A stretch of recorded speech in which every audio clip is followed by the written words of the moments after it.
Dans cette histoire, il n'y a que des premiers rôles. Céline Van Stroh, chef maquilleuse.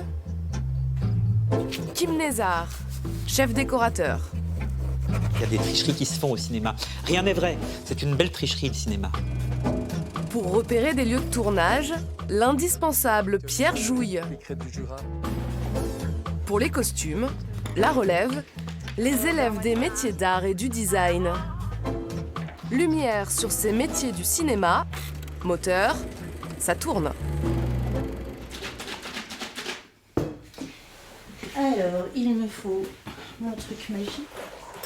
Notre voyage dans l'univers du cinéma commence dans le Doubs, à Châtillon-le-Duc. Nous voilà dans l'atelier de Céline, sa spécialité les effets spéciaux. Il y a des faux sangs, il y a des boyaux, des vieux boyaux en latex. Il y a des sticks de teint, il y a des colorants pour slime. Il y a tellement de choix.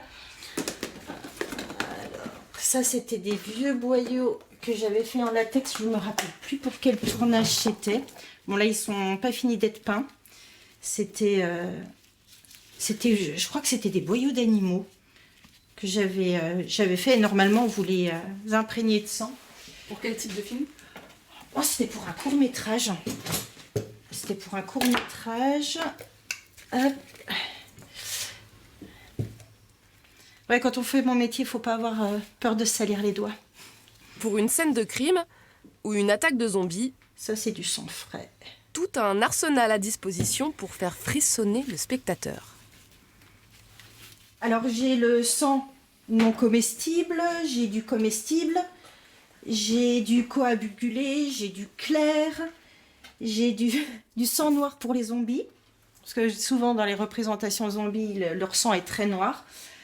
Alors, je vais vous montrer un vieillissement sur une main. Il y a quelques années, l'univers de Céline, c'était plutôt les crèmes et les soins pour la peau. Elle était cadre et s'occupait de la gestion de boutiques de maquillage. Puis elle a voulu se lancer, à son compte, apprendre un nouveau métier, maquilleuse pour le cinéma. Je me rappelle avoir stressé en me disant retourner à l'école, mais en plus partir d'un boulot hyper stable, une position hyper stable pour aller dans le milieu artistique, on se dit mais on est complètement cinglé quoi. Et j'ai abandonné ma stabilité financière, il n'y a pas un jour où je regrette.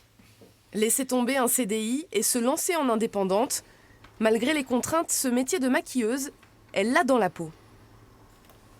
On sait à quelle heure on commence, on sait jamais à quelle heure on finit. Mais c'est passionnant en fait. Et c'est ce que j'aime dans ce métier, c'est que je pense que c'est un métier pour passionnés. C'est un métier pour gens qui aiment se donner à fond.